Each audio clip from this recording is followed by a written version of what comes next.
Kichwa cha somo, kama unaandika kichwa cha somo, Kisato, naomba ushike mic, tutakuwa tunasomea maandiko ya Mungu. Kama unaandika kichwa cha somo, andika mwaliko wa pumziko. Mwaliko wa pumziko, invitation to rest. Bwana Yesu asifiwe sana. Mwaliko wa pumziko. Nafahamu na najua tumekuwa na miezi miwili ya kujifunza kwa habari ya kuinuka na kuangaza. Na sijui kama pastor akirudi ataendelea tena. Maana kila siku akisimama unahisi atamaliza kesho, mafunuo yanakuwa mengi zaidi. Haleluya. Lakini nilifundisha pia kwa sehemu kama mara 3 hivi kwa habari ya kuinuka na kuangaza kwa kadri ambavyo Mungu alinipa neema ya kusema. Lakini leo Mungu anatamani tujifunze kwenye hiyo engo ya mwaliko wa pumziko. Kama unaandika kichwa cha somo, tutasoma mistari mingi, lakini andiko kuu linatoka Mathayo 11:28 mpaka mstari wa 30. Mathayo 11:28 kuanzia Mathayo 11:28 mpaka mstari wa 30. Kama tumefika pale, mtu wa Mungu, unaweza ukasoma. Ni andiko linalofahamika sana, lakini naamini kuna kitu Mungu atatufundisha tena kwa upya. Haleluya. Neno lake ni jipya kila siku na tunaamini litayabadilisha maisha yetu. Karibu. Mathayo 11:28 hadi 30, Biblia inasema, ndio, njoni kwangu ninyi nyote msumbukao na wenye kuelemewa na mizigo, nami nitawapumzisha. Jitieni nira yangu, mjifunze kwangu, kwa kuwa mimi ni mpole na mnyenyekevu wa moyo, nanyi mtapata raha nafsini mwenu, kwa maana nira yangu ni laini na mzigo wangu ni mwepesi. Kwa usomaji wangu mdogo wa Biblia na vitabu vingine vya dini, siwezi kuvitaja, lakini nilipata muda wa kusoma, ni kitabu chetu pekee chenye hii kauli ya mwaliko. Imani zingine haina huo mwaliko. Ninaposema imani zingine namaanisha imani zote zingine unazozijua kichwani kwako. Na katika kusoma kwangu Biblia, nilipofika kwenye hilo eneo, hilo andiko na kusoma, nikaanza kujiuliza maswali mengi kwenye akili yangu, ambayo natamani Mungu atusaidie kuyajibu kwenye ibada ya leo. Haleluya. Ikiwa Yesu anatualika kwenye pumziko, ina maana kwenye maisha kuna vitu vinachosha. Si ndio? Na ikiwa Yesu anatualika kwenye pumziko la kututua mizigo, ina maana kwenye maisha kuna vitu huwa vinawalemea watu ambao Biblia inaita kuwa ni mizigo. Na ikiwa Yesu anatualika kwake, kwa maana nyingine, kuna sehemu nyingine watu huwa wanaenda kutafuta kutuliwa mizigo. Si ndio? Ikiwa Yesu anasema njooni kwangu, njooni kwangu, njooni kwangu, usiende kwa mwingine. Yesu anasema njooni kwangu. Kwa maana nyingine, aliona watu wakitafuta pumziko sehemu nyingine, lakini Yesu akasema njooni kwangu. Naomba nikwambie hivi, ikiwa wewe ni mwanadamu, kwenye maisha yako kuna siku uliwahi kuchoka. Mwambie mwenzako kuna siku uliwahi kuchoka. Napoongelea kuchoka, siongelei kuchoka wengi wanachukulia kuchoka kwa namna ya mwili, si ndio? Physical tiredness, hapana. Naongelea katika engo zote. Kuna wakati, sijui kama wewe ni wa kiroho sana, lakini kuna siku unajua kabisa saa 9:30 ni muda wangu wa kuomba na alamu imekuamsha, lakini ukiamka hauna mzuka wa kuomba, si ndio? Ule uwaga sio ni usingizi peke yake, kuna wakati unakuwa umefanyaje? Umechoka, na uchovu unaletwa na vitu vingi. Kuna wakati mwingine ni namna ya shetani kukufanya usimtafute Mungu vya kutosha ili akutokezee. Lakini kuna watu wanachoka kwa sababu wamemuita sana Mungu na Mungu hajajibu kama walivyotarajia. Kwa kawaida mioyo yao ilichoka, si ndio? Inawezekana hili somo lisikuhusu sana, ila linawahusu watu ambao kwa wakati huu wamechoka. Mwambie mwenzako kama wewe hujachoka, hili somo linaweza lisikuhusu sana, Lakini najua kuna mtu mmoja ambaye anahitaji kusikia kutoka kwa Mungu kwamba kwake lipo pumziko. Mwambie mwenzako, kwa Yesu kuna pumziko. Yesu anatuita, anatuambia njooni kwangu nyinyi nyote msumbukao na wenye kulemewa na mizigo, nami nitawapumzisha. Nikaandika nikasema hivi, kuchoka sio ishara ya udhaifu. Ni ishara kwamba wewe ni mwanadamu na unaishi ulimwenguni. Kuchoka sio ishara ya udhaifu. Kwenye eneo lolote la maisha yako ambalo unajihisi umechoka, nataka nikukumbushe leo, sio ishara kwamba wewe ni very weak. Hapana, sio kwamba wewe ni mtu dhaifu. Ni ishara kwamba ni mwanadamu na upo duniani na hauko peke yako.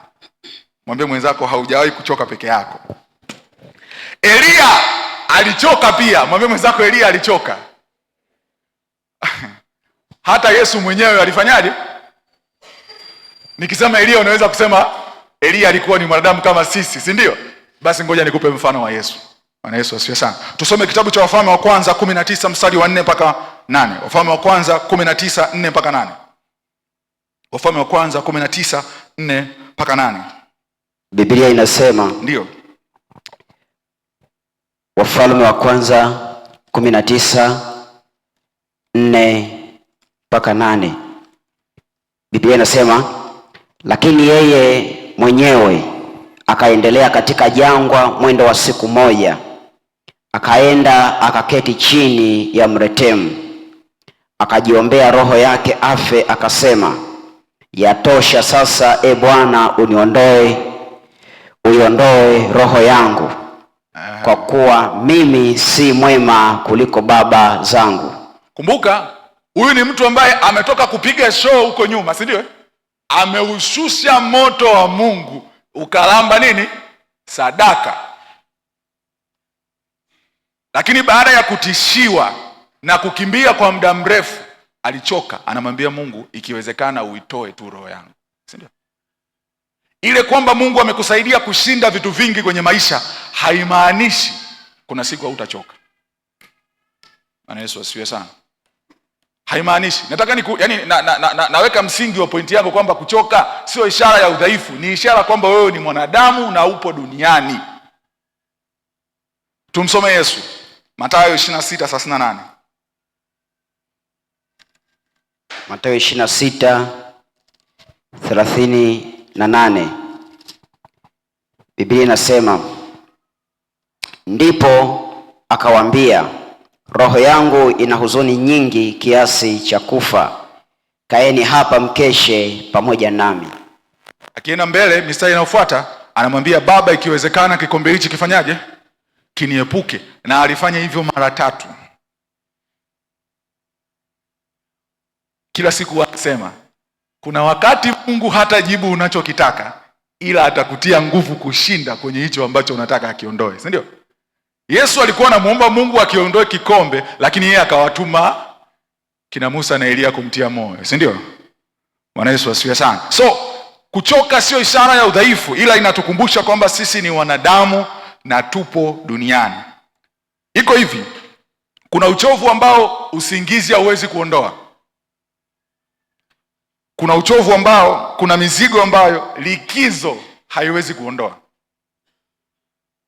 Na kuna mizigo na uchovu ambao marafiki tulionao hawawezi kuondoa, kwa sababu hawawezi kutuelewa, ila tunaye Yesu mwenye uwezo wa kutusaidia kuondoa. Haleluya.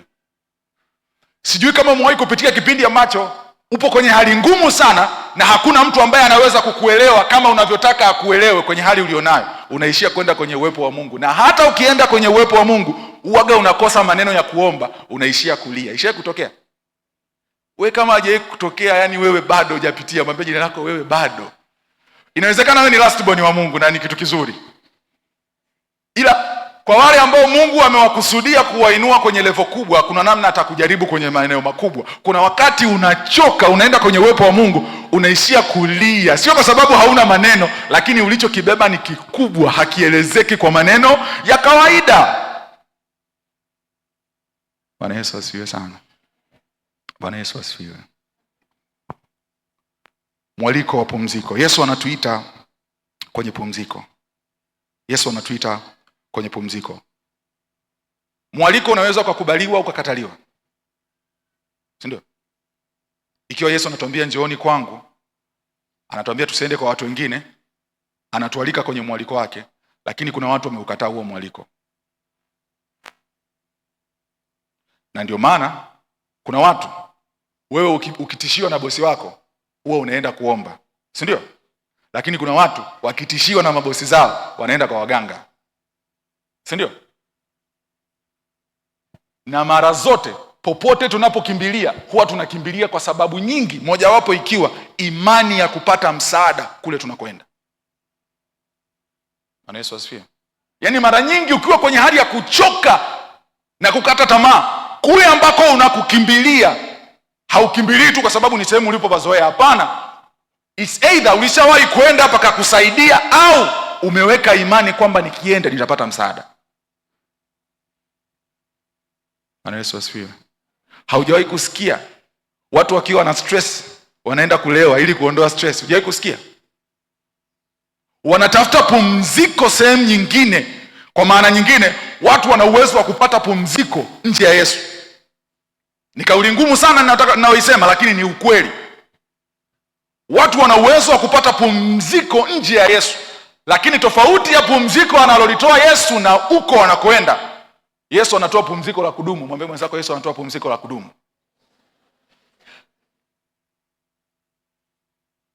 Kwa sababu ikiwa unataka kutoa mawazo kwa kunywa pombe, pombe ikiisha, mawazo yanafanyaje? Yesu anatuita tuje kwake kwenye pumziko. Mimi sina miaka mingi sana ya kuishi duniani, lakini pia sina miaka mingi sana kwenye wokovu, lakini Mungu amenipa neema ya kuexperience vitu vingi nikiwa kwenye wokovu. Nimewaona watu wakiwa wanakuja kanisani wanapitia vitu ambavyo hawawezi kuambia wachungaji wao kwa sababu wanaogopa watawatenga, na wameshakaa kwenye uwepo wa Mungu kuomba vya kutosha, majibu hawajapata, kiasi cha kwamba Jumapili wanakuja kanisani ili watu wasiwaulize kwa nini haujaja, lakini moyoni mwao wamechoka. Ndio maana nikasema mwanzoni, huu ujumbe unaweza usio kila mtu. Naongea na mtu ambaye moyo wake umechoka, amekata tamaa, anasema Mungu usiponitokea leo ndo basi. Bwana Yesu asifiwe. Bwana Yesu asifiwe. Watu wanasimama madhabahuni wanahudumu, unaona nguvu ya Mungu inatembea, watu wanaponywa, lakini mtu akirudi chumbani kwake ana majonzi mengi kwa sababu ana mizigo ameibeba. Lakini liko tumaini la Yesu tena asubuhi ya leo. Haleluya. Yuko Yesu ambaye anatuita tena, njooni kwangu, liko pumziko, lipo. Mwambie mwenzako, lipo pumziko. Kwenye hicho unachokipitia lipo pumziko. Hakuna kitu kibaya kumuona Mungu akikutumia wewe kuwaponya watu kitu ambacho wewe hujapona, si ndio? Nikifika mbinguni nitamuuliza Paulo, ule mwiba ulikuwa ni nini? Ikiwa yeye alikuwa ni mtu mwenye nguvu na udhihirisho wa Mungu kiasi cha kwamba watu walikuwa wanapona isivyo kawaida. Mtu alikufa kwenye semina ambayo Paulo alikuwa anahubiri, Paulo akamrudisha, yani akamfufua. Lakini Mungu anamwambia neema yangu inafanyaje?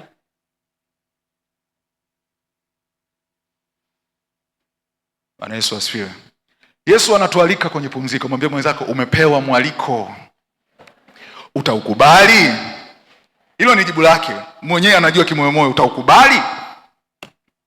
Bwana Yesu asifiwe sana.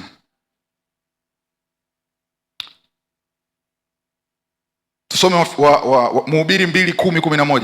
Mhubiri 2:10-11. Hayo ni maneno tutakayoyasoma ya Mfalme Suleimani, mtu ambaye Mungu alimpa kila kitu, lakini yeye akaamua kutafuta pumziko kwenye vitu vingine baada ya kufanya heka zake zote. Haya ndo baadhi ya maneno anayo conclude. Tusome mtu wa Mungu, Mhubiri 2:10-11. Biblia inasema, ndio, wala sikuyanyima macho yangu chochote yalichokitamani, ndio, wala sikuzuia moyo wangu katika furaha yoyote. Maana moyo wangu ulifurahi kwa sababu ya kazi yangu yote. Ndio. Na hii ilikuwa sehemu yangu katika kazi yangu yote. Ndio. Kisha nikaziangalia kazi zote nilizozifanya, ndio, kwa mikono yangu na taabu yote niliyotaabika katika kuzitenda, na tazama, yote ni ubatili na kujilisha upepo, wala faida hakuna chini ya jua. Anasema yote ni ubatili na kujilisha nini? Nilidhani kwamba nikiwa na wake wengi itanipa furaha ya kudumu, lakini haikunipa. Nilidhani kuabudu miungu mingine itanipa furaha ya kudumu, lakini haikunipa. Nilidhani kuwa na hekima ya kutosha, watu kunipatia mali na utajiri mwingi itanipa furaha ya kudumu, lakini haikutosha. Huwa anasema siku zote kila kauli inapotamkwa isikilize, alafu tafuta biography anayosema ni nani, si ndio? Anayosema ni mtu ambaye alikuwa tajiri zaidi, mwenye pesa, mwenye hekima, lakini anasema hayo mengine yote niliona kama ni nini? Batili. Bwana Yesu asifiwe sana. Bwana Yesu asifiwe sana. Iko hivi,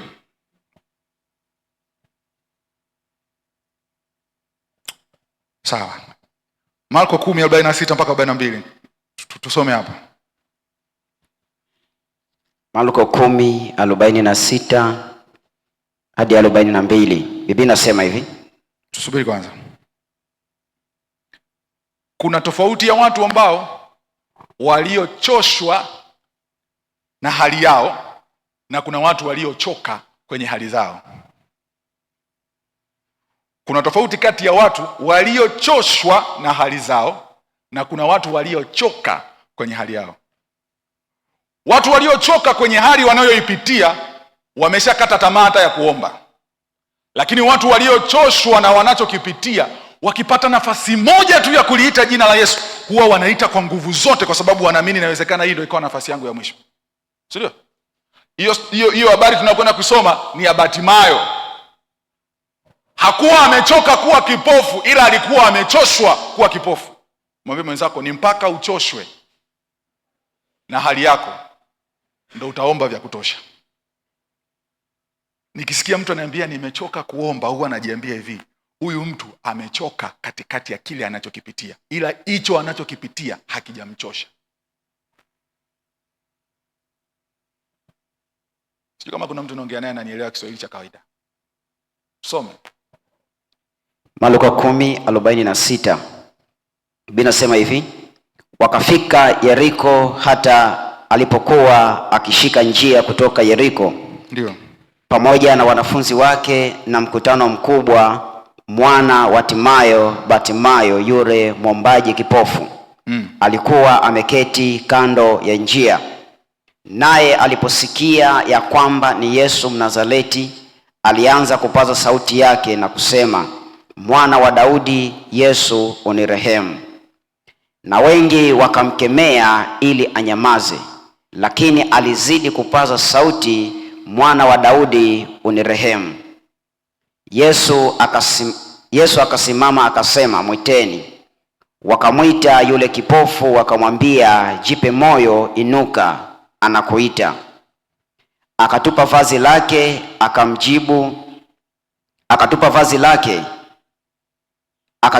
lake, akaruka akamwendea Yesu. Yesu akamjibu akamwambia, wataka nikufanyie nini? Yule kipofu akamwambia, mwalimu wangu, nataka nipate kuona. Yesu akamwambia, enenda zako, imani yako imekuponya. Mara hicho unachokipitia, ikiwa hakija kufanya umtafute Mungu vya kutosha mpaka akutokee, hakija kuchosha vya kutosha. Mwambie mwenzako, hakija kuchosha vya kutosha. Bartimayo alipokatishwa tamaa na watu wengine kumwambia nyamaza, yeye akasema kimoyomoyo, haiwezekani, si ndio? Aliendelea kuita na kuita na kuita mpaka Yesu alipofanyaje? Aliposikia. Simaanishi kwamba unachopitia akiumizi. Mwambie mwenzako, haimaanishi unachopitia akiumizi. Lakini ukishakata tamaa na kuacha kumtafuta Mungu, nini kitabadilika? Si ndio? Ikiwa umeamua kuweka imani yako kwa Mungu, ina maana hauna imani sehemu nyingine. Na ikiwa umeamua kuweka imani kwa Mungu, lazima umtafute Mungu mpaka akutokee. Ikiwa bado hajakutokea kwenye hilo eneo, hatunyamazi kuita. Mwambie mwenzako, ikiwa Mungu hajakutokea kwenye hilo eneo, ni marufuku kunyamaza kuita. Bwana Yesu asifiwe sana. Ni marufuku. Mwambie mwenzako tena, ni marufuku. Umechoka ni kweli, lakini unapaswa kuendelea kufanyaje? Kuita. Yesu anasema, njooni kwangu ninyi nyote msumbukao na wenye kulemewa, na mizigo.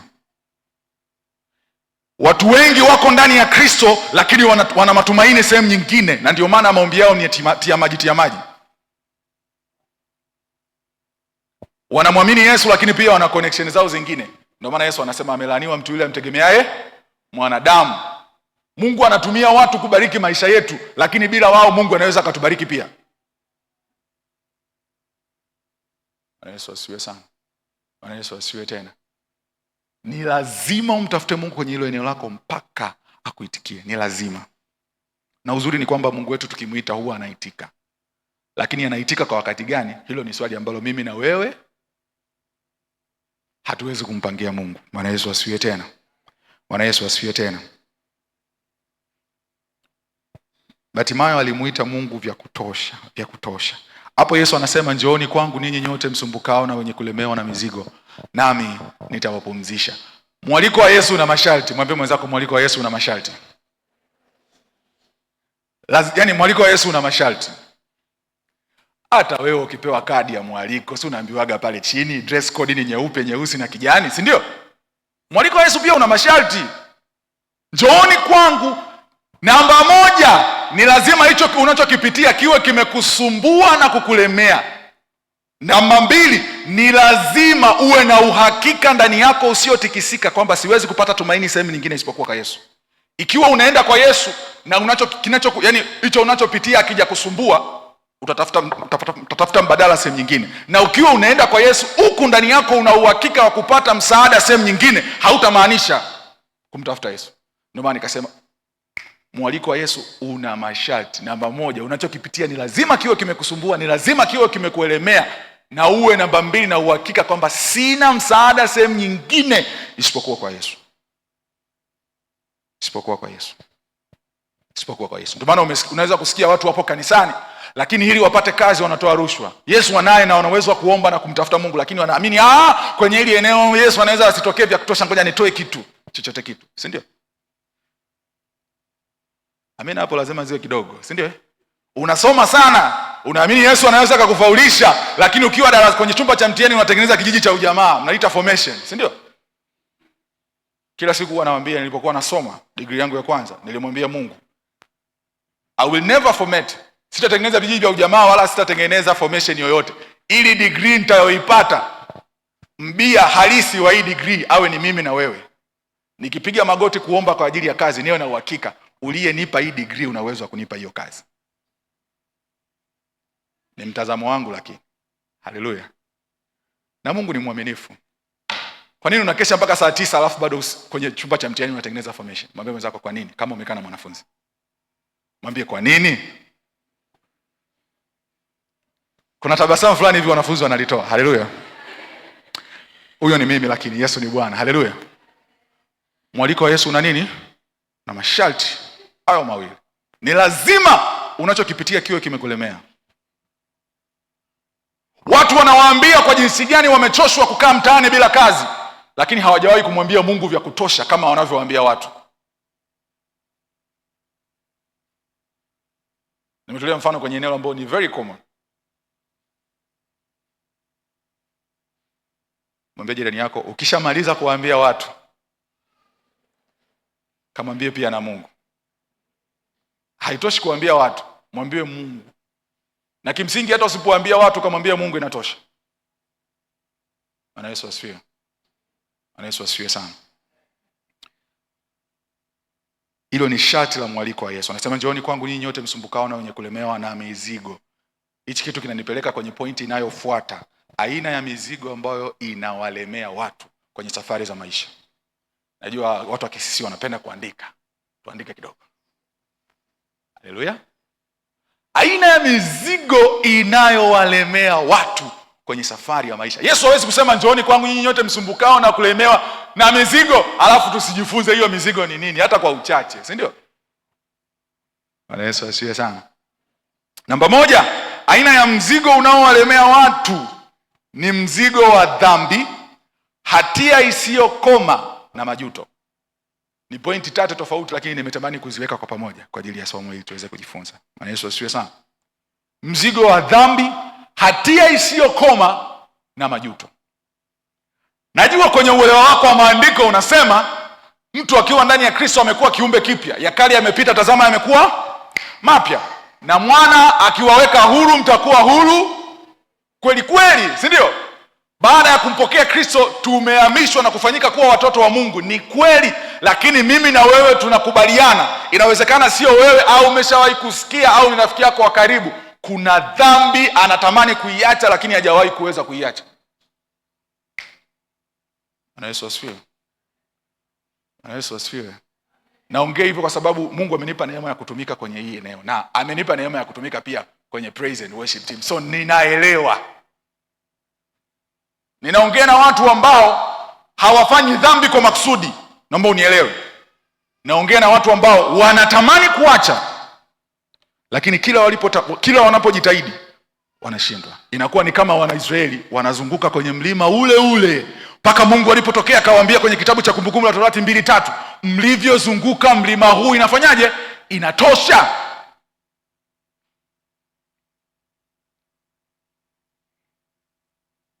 Inatosha. Tusome kwenye kile kitabu wa Rumi, kwenye kile kitabu cha Waebrania 12:1. Waebrania 12:1. Biblia inasema, ndio, basi na sisi pia kwa kuwa tunazungukwa na wingu kubwa la mashahidi. Au mashahidi sio mashahidi tu wanaotokea hewani, baadhi yao wametajwa nyuma sura ya 11 ya Waebrania. Kwa wanaposema basi kwa kuwa tumezungukwa na wingu kubwa la mashahidi, baadhi yao wametajwa kwenye sura ya 11. Tuendelee. Na tuweke kando kila mzigo mzito na dhambi ile ituzingayo kwa upesi, na tupige mbio kwa saburi katika yale mashindano yaliyowekwa mbele yetu. Anasema kwa kuwa tumezungukwa na wingu kubwa la mashahidi, nasi tuweke kando kila mzigo na ile dhambi ituzingayo kwa upesi. Huwa nawaambia watu, ikiwa wewe kwako uongo sio dhambi inayokushinda, kuna watu wameshindwa. Ikiwa wewe uzinzi ni dhambi ambayo ni dhambi ambayo ukiisikia mtu amefanya inakushtua, kuna watu wanatamani kuiacha lakini wameshindwa. Simaanishi waendelee kuentertain, lakini natamani kukwambia uko mwaliko wa Yesu leo kukusaidia kutua hicho kinachokushinda. Na unajua kwa nini watu wengi wanashindwa? Wanajaribu kuishi maisha ya utakatifu kwa nguvu zao. Nilikuwa naongea na rafiki yangu mmoja nikamwambia, ikiwa kuna dhambi kwako wewe unaifanya kila siku, na ndio eneo lako ambalo ni dhambi inayo sio udhaifu wako, naomba unielewe, ni dhambi inayokushinda kwa upesi, hata kama tungekupeleka jangwani, hiyo dhambi usipopata msaada wa Mungu utaifanya tu, si ndio? Itikia vizuri, si ndio? Rafiki yangu mmoja ni mtumishi wa Mungu, alikuwa kwenye struggle ya muda mrefu sana ya masturbation. Anakwambia, mtumishi, nimejaribu, basi nikasema labda nahisi nikikaa na simu muda mrefu ndio inanipa majaribu ya kufanya hicho kitu. Alinunua mpaka kiswaswadu, lakini bado aliendelea kufanya hicho alichokifanya. Nikamwambia, mtu wa Mungu, haianzi na wewe, hatubadiliki kutoka nje kuja ndani, tunabadilika kutoka ndani kwenda nje. Ndio maana kuna siku moja niliwahi kufundisha hapa kwa habari ya kazi za Roho Mtakatifu. Mojawapo tulisema ni nini? Inaumba kwa upya asili ya Mungu ndani yetu tulioipoteza baada ya kutenda dhambi. Haimaanishi vishawishi vya kutenda dhambi havitakuja, lakini Roho Mtakatifu anapoiumba hiyo asili ndani yetu, kila wakati dhambi inapogonga mlango, Roho Mtakatifu anakupa ujasiri wa kusema hapana. Bwana Yesu asifiwe. Bwana Yesu asifiwe sana. Hayo macho yenu yananiambia kwamba mnaelewa.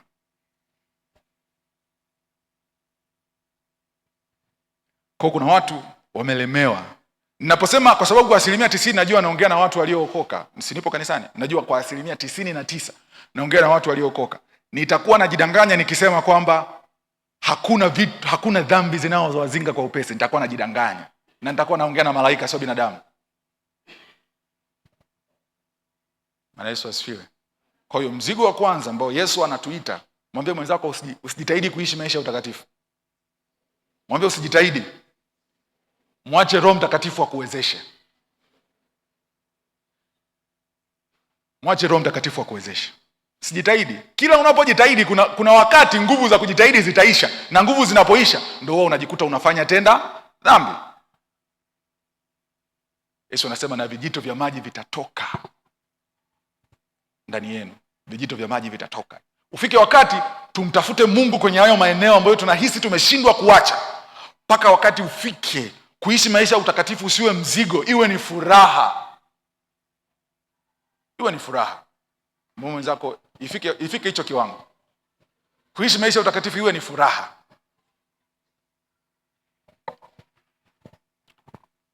Soma Waebrania 12:1 au tumeshasoma. Tusome inamaanisha Warumi 3:23. Warumi 3:23 Biblia inasema kwa sababu wote wamefanya dhambi na kupungukiwa na utukufu wa Mungu. Alafu nisomee Zaburi 38 mstari wa 4.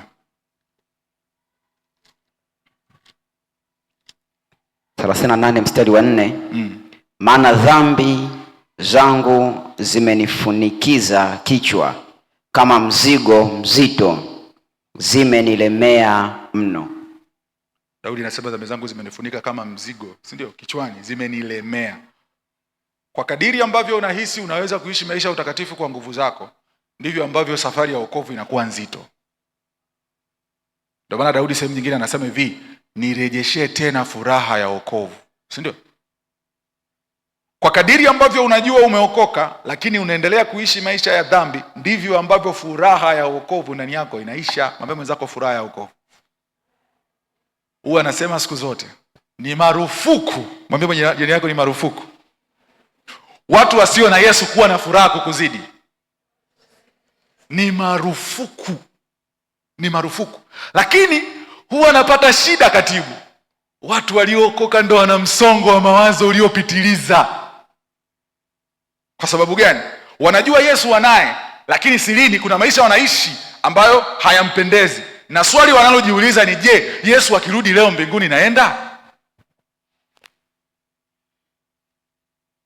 Yesu ametualika leo kwenye mwaliko wake. Anatamani atutue huo mzigo. Haleluya. Mimi sitakuita hapa mbele nikwambie sema dhambi zako sijui. Hapana, you know yourself. Unajua kile ambacho unapitia na unatamani Mungu akusaidie kwenye hilo eneo. Tutaposimama na kuomba, mwambie Mungu natamani kwenye hilo eneo unisaidie. Kwa sababu sitaacha kusema, nitasema na nitasema tena. Yesu anarudi na anakuja kulichukua kanisa. Mathayo 7:21 hawakuandikiwa watu wasiomjua Mungu. Kila siku nasema na nitarudia tena. Walimwambia Yesu, tulitoa pepo kwa jina lako, tulifanya miujiza na unabii kwa jina lako. Yesu atasema, ondokeni kwangu nyinyi mtendao maovu. Udhihirisho wa nguvu za Mungu kwenye kila chochote unachokifanya kisikupe kiburi cha kuacha kumtafuta Mungu ikiwa kuna maeneo bado hujakaa sawa na yeye. Bwana Yesu asifiwe. Bwana Yesu asifiwe.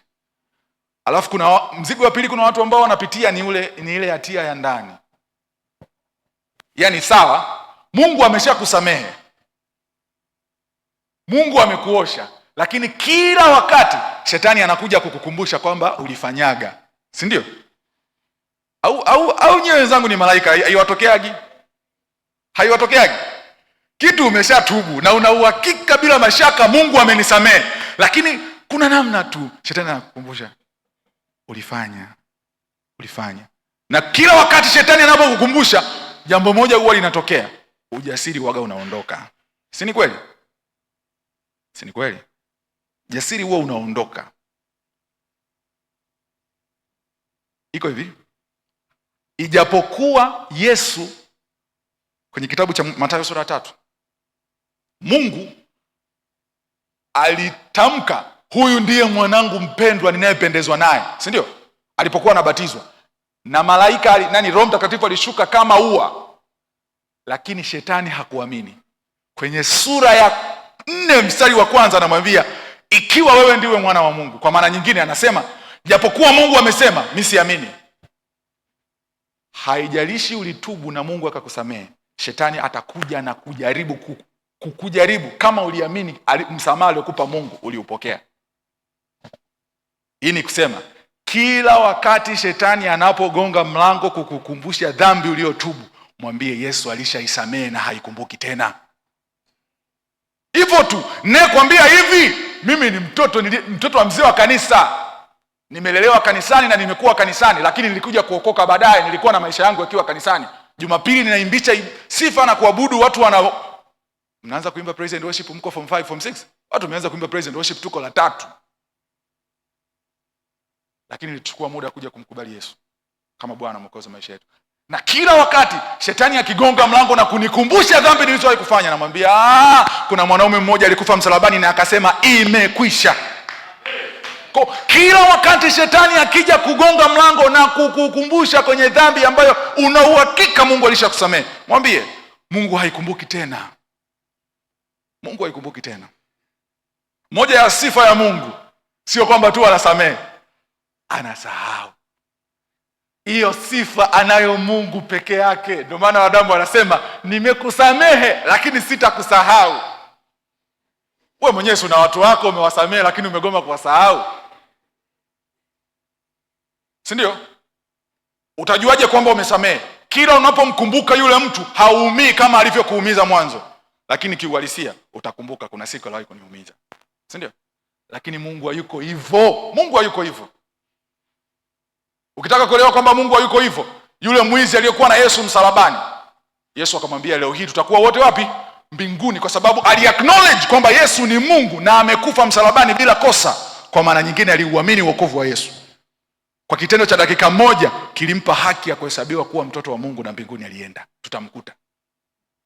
Kwa kila wakati shetani akigonga mlango na kukumbusha dhambi za nyuma, mwambie Mungu hazikumbuki. Yaani kwenye daftari ya Mungu hazipo, ni wewe tu ndio unalo hilo daftari. Bwana Yesu asifiwe sana. Mzigo wa dhambi, lakini kuna mzigo wa hatia isiyokoma. Alafu kuna wale wenye mzigo wa majuto. Majuto. Wanasemaga majuto ni mjukuu, si ndio? Waswahili lakini wahenga sasa. Inawezekana kuna wakati Mungu alikupa nafasi na ukaichezea. Na kwa sababu ya kutokuitumia vizuri, kuna matokeo ya majuto unayoyaishi kulingana na nafasi ulizozipoteza huko nyuma. Kitu ambacho kila wakati ukikumbuka kinakupa kujisikia kutokustahili kuendelea mbele. Naomba nikwambie yuko Mungu mwenye uwezo wa kuzirejesha nafasi na kukupa nafasi nyingine tena. Bwana Yesu asifiwe. Tulijifunza Jumapili iliyopita kwa habari ya Samsoni, si ndio? Alitobolewa macho. Lakini akamwambia Mungu, naomba japo mara hii moja tu. Na Biblia inatuambia watu waliowaua siku ile walikuwa ni wengi kuliko aliyowaua kipindi cha uhai wake. Huwa nawaambia watu, ni kweli Samsoni alikufa kishujaa, ila alikufa vibaya. Mwambie mwenzako usife vibaya. Aliua watu wengi kwa mara moja, lakini alikufa kama mtumwa, wakati Mungu alimkusudia kuwa awe mnadhiri wa Bwana. Bwana Yesu asifiwe sana. Samsoni alikuwa amebeba hatia na majuto isiyoisha, lakini alijua yuko Mungu mwenye uwezo wa kusikia na kusamehe. Na ndio maana alipomuomba Mungu alimsikia. Sijui nini unapitia ambacho kimekuchosha kwa muda mrefu kinakufanya usimtafute Mungu. Yesu anatualika leo kwake tupate pumziko. Mwambie mwenzako Yesu anakualika. Yesu ametoa mwaliko leo tarehe 1 mwezi wa 3, ametoa mwaliko, barua ya wazi. Mzigo wa pili ambao watu wanapitia ni maisha. Ulikuwa ni mzigo wa kwanza. Mzigo wa pili ambao watu wanabeba na unawafanya unawalemea kwenye safari ya maisha. Unawalemea ni mzigo wa hofu, mashaka na wasiwasi. Mzigo wa hofu, mashaka na wasiwasi. Mzigo wa hofu, mashaka na wasiwasi. Tusome Luka 21:34.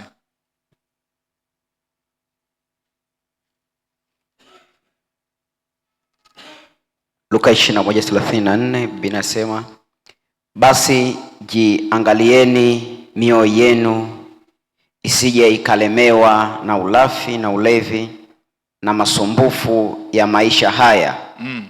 Siku ile ikawajia ghafla kama mtego unasavyo. Mathayo 6:24 mpaka 30. Tasoma yote afu nitaelezea kwa sababu muda kidogo. Mathayo 6:24 mpaka 33.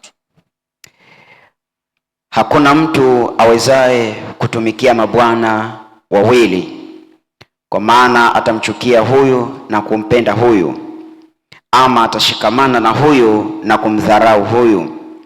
Hamwezi kumtumikia Mungu na mali.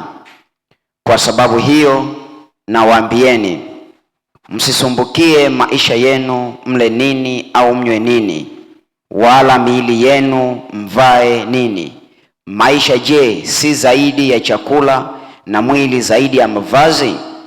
Waangalieni ndege wa angani, ya kwamba hawapandi wala hawavuni wala hawakusanyi ghalani, na Baba yenu wa mbinguni huwalisha hao. Ninyi je, si bora kupita hao?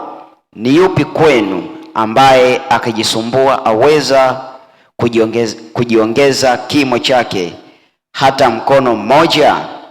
Na mavazi ya nini kuyasumbukia? Fikirini maua ya mashamba jinsi yameavyo, hayafanyi kazi wala hayasokoti.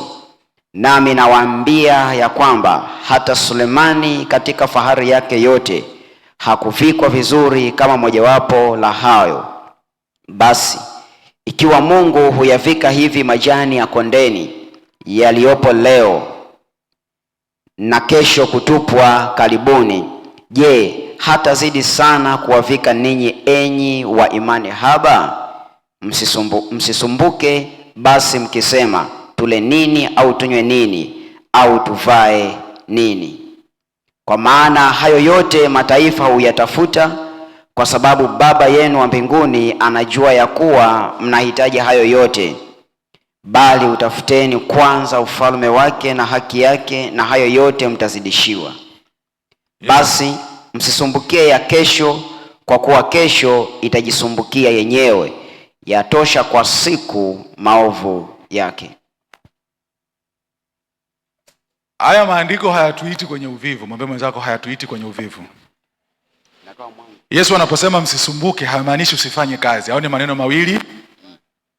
Watu wanasema, ili ni moja la, niliwahi kumsikia mtu mmoja anasema, Wakristo Mungu imani yao inawaita kuwa watu wasiofanya chochote, wakiamini Mungu atafanya vyote. Alafu wao wanalitoa ili andiko. Huo ni uongo. Mwambie mwenzako huo ni uongo. Anasema hata ndege wa angani hawapandi, lakini wanafanyaje? Wanakula, si ndio? Ili wale huaga hawakai kwenye viota. Mwambie mwenzako huwa hawakai kwenye viota.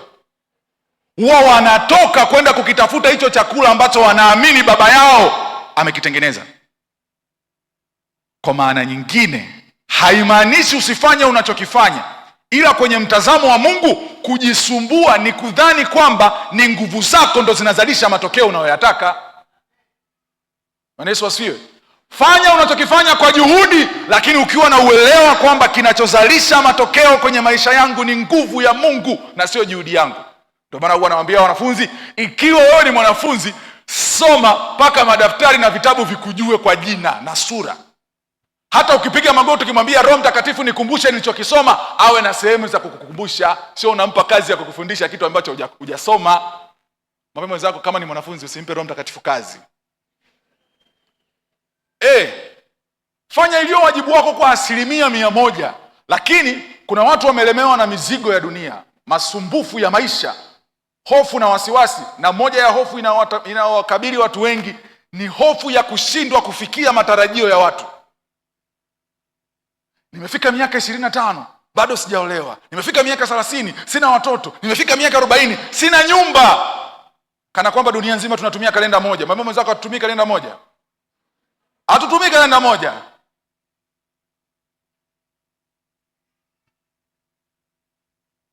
Yes, inaitwa FOMO, fear of missing out. Ni pressure kubwa inayowakabili vijana wengi na watu wengi kwenye kizazi chetu leo. Wanahisi kwamba dunia nzima tunatumia kalenda moja. Ni kweli Sara utapata mtoto, lakini utampata kwenye miaka yako ya 90. Ni kweli Ibrahimu utaitwa baba, lakini ukiwa na miaka 100. Ni kweli Israeli mtaimiliki Kanani, lakini baada ya miaka 440, 430. Bwana Yesu asiwe sana. Hii ni kusema kwamba yani masumbufu ya dunia yasikuchukue kiasi cha kwamba ukashindwa kumtafuta Mungu. Kwa sababu kuna watu wanajikuta wako busy wanatafuta maisha na wanaacha kumtafuta Mungu. Mama zako, huo ni uongo. Maisha yapo na wala hayajapotea kwamba unaenda kuyatafuta. Lakini kuna watu masumbufu ya maisha yamewafanya wamechoka. Lakini Yesu pia anatuita kwenye mwaliko wake kwamba njooni kwangu. Sikatai kwamba unachokitafuta hakina maana, kina maana. Lakini kisiwe na maana kiasi cha kumzidi shauku yako kukaa uweponi mwa Mungu. Si ndio? Wafilipi 4:6 na 7. Msijisumbue kwa neno lolote, bali katika kila neno kwa kusali na kuomba pamoja na kushukuru haja zenu na zijulikane na nani? Na Mungu. Kuna watu wamechoka kwa sababu ya hizo haso za dunia. Yaani wanapambana mpaka kupambana kwenyewe kuna washangaa.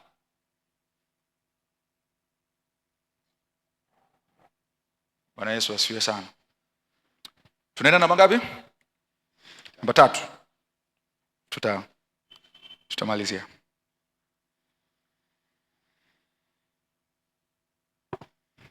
Mzigo mwingine unaowalemea watu ni mzigo wa elimu na hekima ya dunia.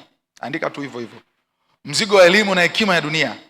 Huu ni mzigo watu wengi wanaoubeba kwenye fahamu na akili zao, wakitaka kuelewa kila kitu kabla ya kuchukua hatua ya kufanya. Yaani tunataka kuelewa kila kitu kabla ya kuchukua hatua ya kufanya.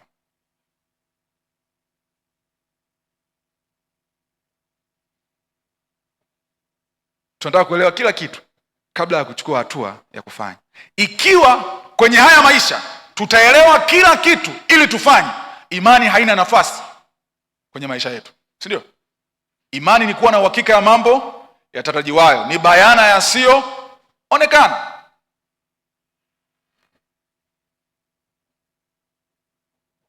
Soma kwenye kile kitabu cha tusome, tutaenda kusoma kwa wakati wako, kuanzia Ibrania 11 mstari wa 1 mpaka wa 11. Huwa napenda kusema hii ni sura yenye nakala ya mashujaa wa imani, si ndio? Baadhi ya matukio ambayo watu waliomwamini Mungu walifanya. Tunamuona Musa, Ibrahimu, kina Joshua na wengine wengi wametajwa kwenye hiyo mistari. Kwa sababu gani? Kuna wakati waliamua kumuelewa Mungu, japokuwa mazingira ya kawaida yalikuwa yanakataa kile ambacho anawaambia, si ndio? Yesu anasema njooni kwangu nyinyi nyote msumbukao na kulemewa na mizigo, nami nitawapumzisha. Kitu ambacho kikanifanya niende kwenye pointi inayofuata. Sifa na tabia za pumziko analotoa Yesu. Sifa na tabia ya pumziko analotoa Yesu.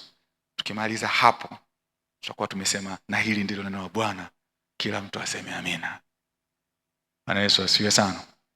Sifa na tabia za pumziko analotoa Yesu. Yesu anasema njooni kwangu nyinyi nyote msumbukao na kulemewa na mizigo, nami nitawapumzisha. Nami nitawapumzisha. Anasema jitieni nira yangu mkajifunze kwangu, kwa maana mimi ni mpole na mnyenyekevu wa moyo. Si ndio? Hapo anasema mbele, nanyi mtapata raha nafsini mwenu. Si ndio? Sifa ya kwanza ya hii tabia, ya hili pumziko analotoa Yesu, linaanza na utayari wa moyoni. Linaanza na utayari wa moyoni. Linaanza na utayari wa moyoni. Linaanza na utayari wa moyoni. Mathayo 11:29 anasema jitieni nira yangu mkajifunze kwangu. Nira kwa asilimia kubwa mifano ya kwenye Biblia imetumika mifano ya wakulima, si ndio? Kwa sababu kipindi kile wana Israeli walikuwa wanaishi kwa kutegemea kilimo. Yesu anaambia jitieni nira yangu, kifaa kinachounganisha wanyama wawili ambao mara nyingi ni ng'ombe kwa ajili ya kwenda kufanyaje? Kulima. Kwa nyuma kunakuwa kuna lile jembe kubwa linalotumika kulima, si ndio? Yesu anasema jitieni nira yangu.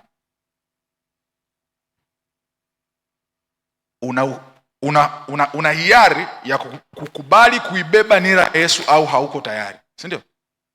Una hiari ya kusema nitabeba nira ya Yesu au sitaibeba. Ndio maana nikasema moja ya pumziko, sifa ya pumziko analotoa Yesu linaanza na utayari. Linaanza na utayari. Utayari wa kusema nitaishi kama unavyotaka, maana ninaamini pumziko lako litanifaa.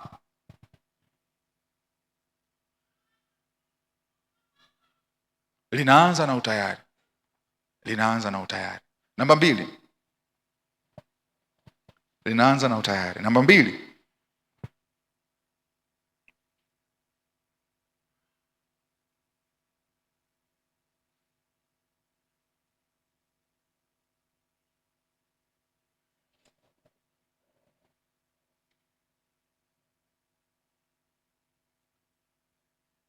Namba 2 ni zao la mahusiano. Yaani pumziko analolitoa Yesu, moja ya tabia yake nyingine ni zao la mahusiano. Ni zao la mahusiano. Anasema jitieni nira yangu mkajifunze kwangu. Hauwezi kujifunza mtu, yani hauwezi kuwa tayari kujifunza kuwa kama mtu ambaye hauna mahusiano naye, si ndio? Na tunaposema kujifunza Yesu, sio kujua historia yake, sio kujua alizaliwa wapi, sio kujua alifanya nini. Hivyo ni vitu vizuri, lakini tunaposema kujifunza Yesu tunamaanisha jifunze tabia yake.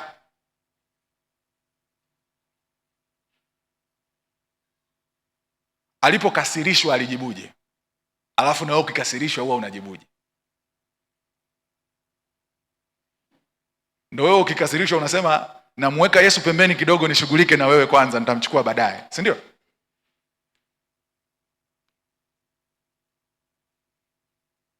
Yesu alikuwa ni Mungu 100% alipokuwa duniani na alikuwa ni mwanadamu 100%. Kwa nini ukienda kazini kwako unakuwa daktari 100% lakini sio Mkristo 100%?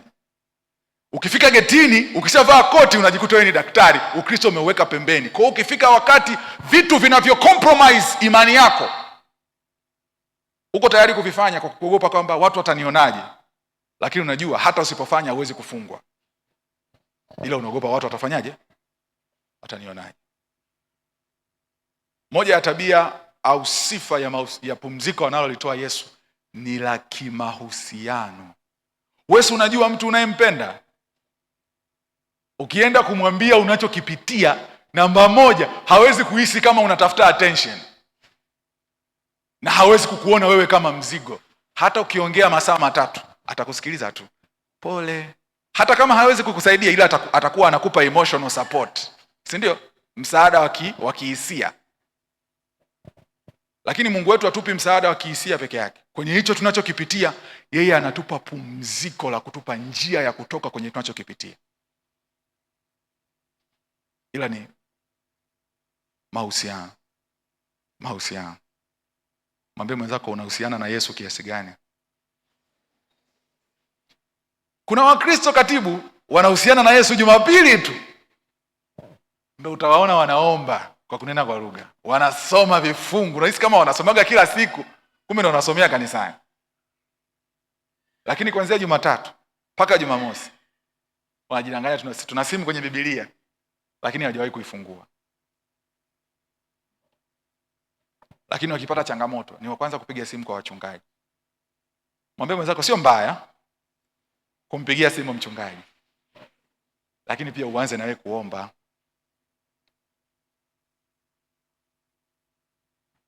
Bwana Yesu asifiwe sana. So ni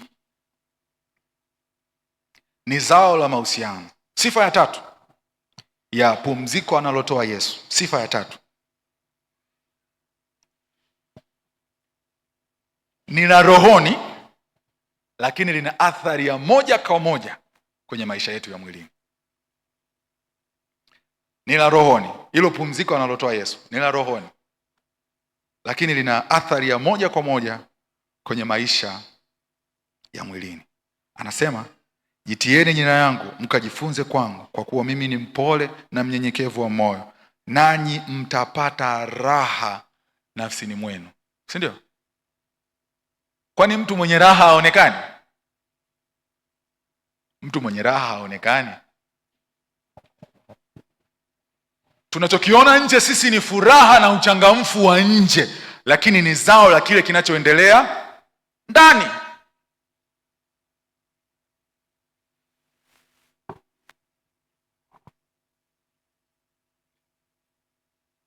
Sijui ni nini unapitia,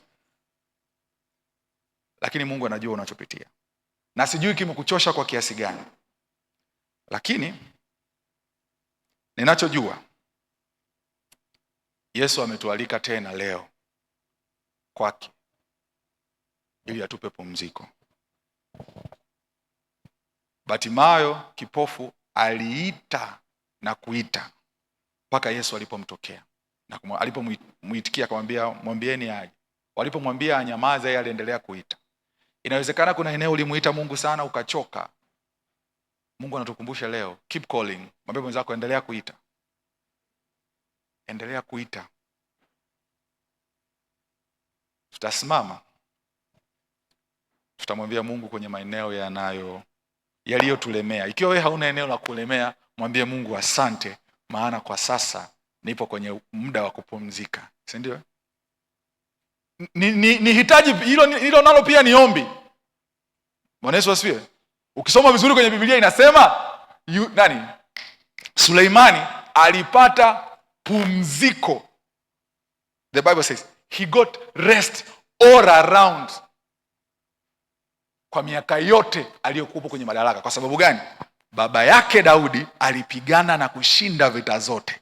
Kwa inawezekana wewe unaishi kwenye kile kipindi cha utulivu pande zote. Mshukuru Mungu pia kwamba katikati ya kipindi wengine unapata mizigo mizito ya kuwalemea, mimi umenipa utulivu. Si unamshukuru Mungu? Lakini kwenye wale wenzangu na mimi sasa, ambao kuna mambo bado yametulemea, huo ndio muda wetu. Bwana Yesu asifiwe. Unaweza ukasimama.